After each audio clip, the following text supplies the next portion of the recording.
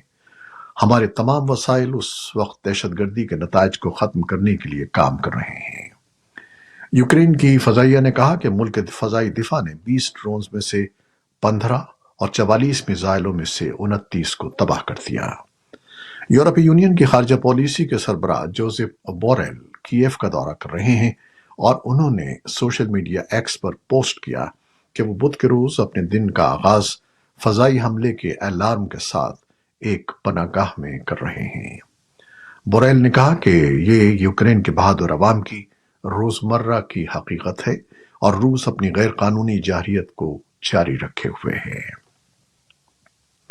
امریکا کی ایک وفاقی اپیل عدالت نے منگل کو اپنے فیصلے میں کہا ہے کہ سابق صدر ڈونلڈ ٹرمپ کو ان الزامات سے استثناء حاصل نہیں ہے کہ انہوں نے سن 2020 کے انتخابات میں اپنی شکست کو پلٹنے کی سازش کی تھی۔ ججز نے ٹرمپ کے اس دعوے کو مسترد کر دیا کہ ان کے خلاف مقدمہ نہیں چلایا جا سکتا کیونکہ ان پر لگائے گئے الزامات کا تعلق صدر کے طور پر ان کی سرکاری ذمہ داریوں سے ہے۔ یہ فیصلہ، جس کے خلاف ٹرمپ کی جانب سے اپیل تقریباً یقینی ہے، ایک ایسے وقت میں آیا ہے جب ٹرمپ کی ریپبلکن پارٹی کی جانب سے صدارتی نامزدگی میں پوزیشن مستحکم ہے۔ جنوبی فلپائن میں حکام کا کہنا ہے کہ سونے کی کانکنی کے گاؤں میں مٹی کے تودے گرنے سے 7 افراد ہلاک اور درجنوں لاپتہ ہو گئے ہیں۔ صوبائی حکومت کے ترجمان کا کہنا ہے کہ سرچ اور ریسکیو عملہ ملبے میں سے کم از کم 27 کانکنوں کو تلاش کر رہا ہے جو لینڈ سلائیڈنگ کے وقت 2 بسوں میں سوار تھے۔ بسوں کی مٹی تلے دب جانے سے پہلے 8 دیگر کانکن بچ نکلنے میں کامیاب ہو گئے۔ ترجمان نے کہا کہ کل 46 افراد لاپتہ ہیں، تاہم یہ واضح نہیں ہے کہ آیا اس تعداد میں 27 کانکن بھی شامل ہیں یا نہیں۔ یہ تھیں وہ خبریں جو فیس بک لائیو پر ہم نے آپ کے لیے پیش کی۔ ہماری ویب سائٹ، یوٹیوب اور پوڈ کاسٹ پر یہ بلیٹن آپ کے لیے پوسٹ کر دیا جاتا ہے۔ آپ ہمارے بلیٹن کو شیئر کرتے ہیں اور اپنے کمنٹس میں اپنی محبتوں کا اظہار کرتے ہیں، جس کے لیے ہم آپ کے بے حد ممنون ہیں۔ اپنی ان محبتوں کو جاری رکھیے گا۔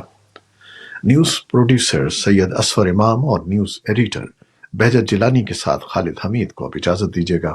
اللہ حافظ۔